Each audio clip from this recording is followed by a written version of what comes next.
This is going to be a giant size, something we've been getting into lately. Just to give you some background, today for our delt workout, we started with the 3 exercise giant set, did 4 rounds of that, then went and did heavy dumbbell presses. Now we're finishing up with this 3 movement giant set. It's going to have to show you the first movement because I have no idea what to call it. It's going to go into front raises, then I'm going to move up and bang on some lateral raises. You can mix in pretty much any movement that you want, but the idea is to force a shit ton of blood into your muscle. It's for complete hypertrophy. The reason why you want a lot of blood in your muscle is because your blood, with pre-workouts and food before and your meals, your blood should be rich with glycogen and amino acids. And that's what your muscles actually want to repair them and make them grow. And plus, it will also stretch your fat. It's a lightweight because it gets burnt out.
Absolute fire.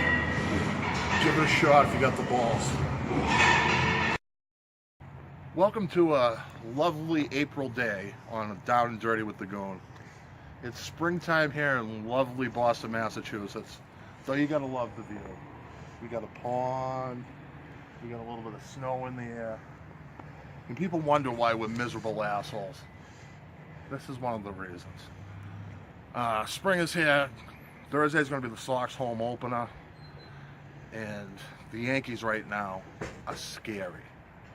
Their offense is more frightening than the fully operational Death Star. Stanton hit freaking a homer on the second pitch of the year. Who the hell throws the guy 2 two-seamers in a row? Like the second one isn't going out of the park. Then he had a couple doubles. Yankees are going to be damn good this year. In the bodybuilding world, we had the Indy Pro this weekend, and we had the Fiji Pro. Fiji I'm really not going to talk about, other than the fact that I know Jimmy Snuka's from there, and there was a hell of a lot of cannibalism going on. They ate some missionaries back in the day, which is actually kind of cool. I think about cannibalism a little bit too much, maybe zombie apocalypse. How else are we going to get our protein meals in? You know, just a possibility, just throwing it out there, people. And Indy, Kuklo came in. He's actually finally starting to live up to the potential that everyone thought he had. I mean, kid's got great structure, great frame on him. Starting to fill out. Condition was on point. Charles Griffin really came up, looked really good. Maybe his condition was a tiny bit better. He could really have pushed it. And really impressed with the Brit, Luke Sandow. He's improving every show. He's working with Chris Aceto right now, and I can only imagine he's going to actually start getting more detail, bringing harder and harder condition.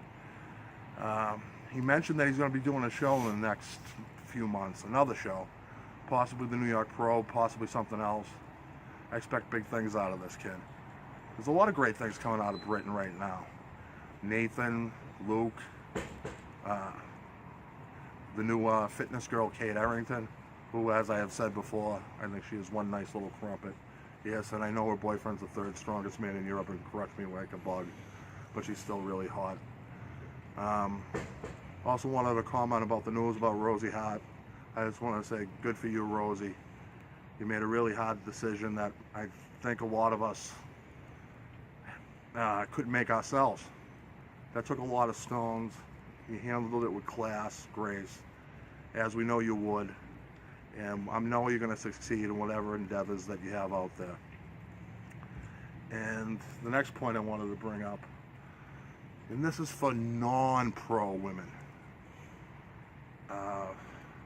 Watch what your coaches are giving you. There's some condition that's coming out in there that just isn't diet. Anybody with an eye knows that's a lot of GH, T3, some hot androgens. You know, you're talking sometimes halo, trend, probe. At some point, you're not going to be competing anymore. And as a guy, I know I've damaged myself. I'm probably going to be on TRT for the rest of my life. That's a choice I can live with. But I'm talking about you girls in your 20s. Just to come in ultra super crispy for a regional and do a couple in a row, I mean, you can risk being barren, totally screwing your metabolic system.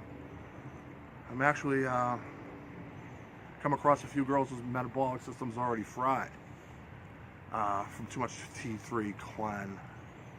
Then you start throwing in some really hard male hormones. To a certain extent, you have to pull back and realize, I'm not saying go natty by any means. Just watch what you're doing, because the effects are for life. I would personally recommend that most girls stay away from androgens. And you also have to watch heavy anti-estrogens. You guys need estrogen, and I realize you come across to the show and you want to come in crispy, but you do a ton of anti-estrogens. I mean, you're basically putting yourself in menopause at a young age, and you're screwing with yourself in a lot of ways.